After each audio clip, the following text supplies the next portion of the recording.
Good morning everybody, welcome to Immortal Gaming. This is me again, Marvin, and we're now here for another video for Ragnarok Origin, and this time we're going to be talking about everything about the recent and the current MVPs in the game. So this is going to be quite a long video, but I'm assuring you it will be all worth it. I have already included everything that I can include in this video regarding the MVPs. Alright, so this is very important right now because we have an MVP event. So the MVP event is going to be running from April 20 to April 27. It's a big event. So MVPs now spawn every 90 minutes instead of 120 minutes, and both personal and team rewards are adjusted from 5, it's now 7 times a day.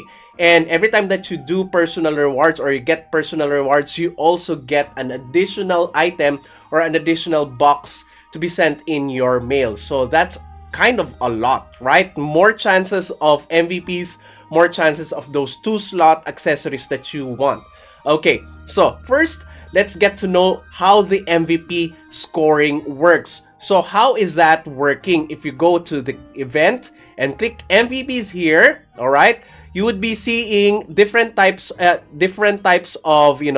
stats here every time that an MVP gets killed. Okay, so we have here rewards detail, damage taken, DPS, healing count, death count. All of this attributes to the party points. The highest party points gains the team rewards for that certain kill.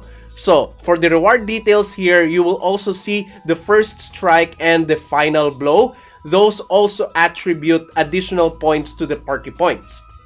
The damage taken, of course, is very important. The higher damage that your party takes, the higher points it also gets on this part, and it also attributes or contributes to the bonus, to the team rewards. So you would have to get a tank always. All right, so take note of that. For the DPS, of course, the highest DPS the better. Healing count is also good. The technique here is that when you have a priest, sometimes a priest thinks that he only needs to heal whenever you get damaged, but no, the healing count gets counted. All of the healing counts gets counted, even those heals that your party takes or party receives, even though they have full HP. So if you're wondering why some of the people or some of the full supports in MVPs are still casting Sanctuary simultaneously and infinitely, even though you're already on full HP, that is because of the healing count. The higher heal your party takes, the higher healing count you get. All right, and for the death count, of course, the less deaths, the higher points that you get. More deaths, more minus on your points. All right, so next, let's go to forming a party. In forming a party, of course, it always requires a tank, because the tank is the only one, or the knight right now is the only one who can do provoke.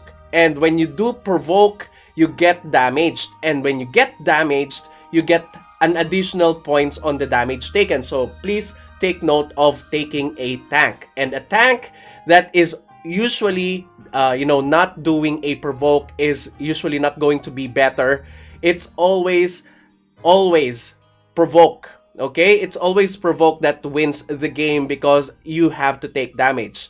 We have already experienced a lot of times wherein somebody gets ahead of our points, even though we have a lot of DPS, and our DPS is very far from those people or from those party, but those party has a lot of damage taken and we have less. Okay, take note of that. Next is of course a support or a priest. You can use, or you can get one priest or a full support priest. Even though the MVP is quite easy to battle or tackle, the priest is very important. You don't want to go to an MVP hunting without a priest. All right, 2 priests is necessary on the higher level MVPs and the upcoming glass time MVPs. So take note of that. So one being a full support, the other one being a Magnus Exorcismus. 2 priests because you need two people that can resurrect just in case of clutch times, and the other one should be dealing damage at the same time. All right. And for the DPS, it's still up to you. So let's now go to finding the right DPS. In terms of the right DPS, it's not always about the power rating. Take note of that. A lot of people have lesser power rating, but they can deal more DPS or more damage to the MVPs. That is concerning all of the things that you have in your party at first. For example, a very high-powered assassin is not going to be much use in terms of DPS if you don't have a blacksmith. Some DPS out there that has, even 10,000 lesser powers will be dealing more damage if that assassin doesn't have a blacksmith together in that party. So, if you have a hunter or sniper or an assassin cross in your party, a blacksmith or whitesmith is necessary, because the damage reduction or the damage penalty according to size when an assassin is using dual dagger is 50%. So it cuts the damage by half of that person. So you have to nullify it using the weapon perfection of the blacksmith. The next one would be the wizards. For the wizards, of course, they are stand-alone, but a blacksmith is not going to be that much helpful if the other DPS in the party are wizards. So take note of that. All right.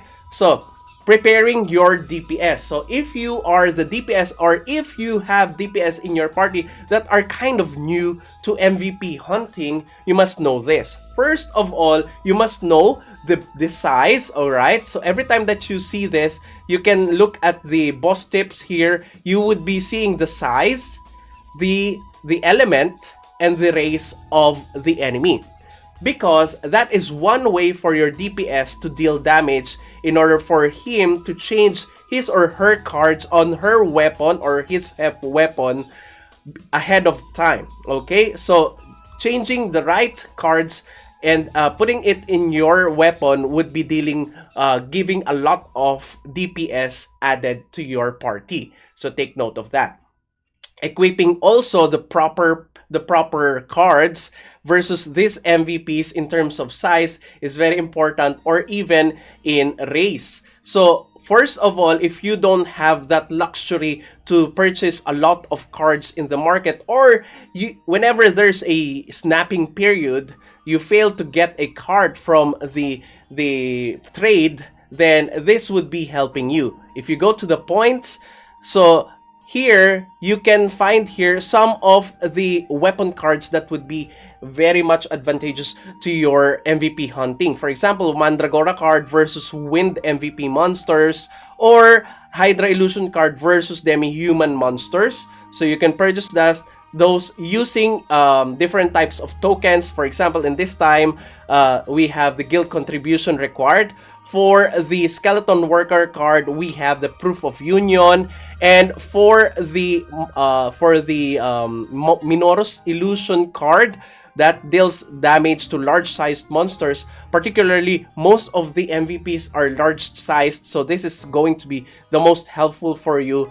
This one would require courage points, all right? Emblem of courage, all right? So you have to know that. Next would be the proper element for the MVP. So if you are a hunter or a sniper, of course, equipping the proper element versus the MVP that you are attacking is going to be necessary. So if you still aren't sure or aren't aware of the element advantages, you can always check it out on the build button here. Okay, build, and then click the element. You don't see it because of my face here. Here below at my back, no, here elemental here, and you will see the advantages or effectiveness element chart, so you can actually memorize it, so you would know which one affects better on a certain element of the MVP. For example, you're fighting Edga. Of course, Edga is fire. You would need Ice Arrow for that, for water damage. So that's an example. All right. Next would be the foods and potions. Always prepare your foods and potions. Where is that? Okay, foods and potions, so that you could deal more damage or you could perform better in MVP hunting. Take note, almost all of the people that I know who are battling for the team rewards on MVP hunts are always equipped with dishes and potions. So don't forget yours. Next would be your ammo, your arrows, your blue gems. Always prepare for those. Traps or blue potions. Always have those. Next, the skills. You have to know the skills that would be needed versus a certain monster or a certain boss. For example, that boss is hiding always. A lot of people are asking why they can't target the golden thief bug suddenly, because the golden thief bug is always hiding. So you need sight, ruak, or horong card for that matter. So that's for that example. On higher level MVPs, you mostly need safety walls there. Okay? And lastly, using the right pet. So using the right pet can be detrimental or advantageous to your side. So always use that. And for example, your pet's element is fire and the skill is fire and it is a DPS, and you're fighting golden thief bug, which is also fire, your pet will not deal much damage to that monster. So you have to change the pets that you are using versus those MVPs. Okay, so we have already talked about the DPS. Let's now prepare the tanks and supports. So in preparing the tanks and supports, this time you must know more about the skills and the stats and the movements of the MVPs. Where do you see that? Most of that are here, but most of that doesn't, it's not written here on the boss tips. You can see here, for example, on Orc Hero, the Orc Hero does a 40% rage charge, but it does not say here. So you must always know these tips. But I will be helping you. I'll be giving tips on how to kill and how to fight each of these MVP bosses later. Alright, so you must know that. You must be sure to learn all of those. Next, you must always have your emergencies ready. For example, the potions or the Yggdrasil berry for the tanks or the priests out there. You must always have it on your side here. Next would be the blue potions. You must always prepare lots of blue potions or even blue gems for the priests, because it's really a hassle, or it might let you down if your priest doesn't have enough blue gems and the blue gems ran out while you're currently battling the MVP and you all died. So no one will be resurrected. All right? So with regards to that, of course, you always have to prepare your Yggdrasil berries or Yggdrasil leaves so that you can even, resurrect the priest if the priest dies or the full support dies. And lastly, you have to prepare your own token of a Siegfried. Don't be accustomed to the previous event wherein you have unlimited, resurrection. So that is already over. That event is already over. You would need tokens of Siegfrieds right now if you want to resurrect on your own on the same spot. Taking note of the same spot, let's now go to the don'ts, or what you should not do whenever you are MVP hunting. The first one is never return to town. So for example, you don't have a token of Siegfried, nobody's resurrecting you. Just wait or contact anybody who can resurrect you in the field. Don't return to the town because your points will be reset. Okay, it will get deleted. Also, don't change channels, don't leave, and don't get disconnected. That's something that we are not, going to be in control. But when you get disconnected and you changed channel, you will lose all the points that you have garnered depending on your role. If you're a tank, if you're a healer, or you're a DPS. Alright? So, next, do not go to the less crowded channels, because when you are searching for a boss, you will be most likely having different types of channels there. always go to the more crowded channels if you are still a beginner or a low-leveled player, so that it will be less harmful or less dangerous on your part.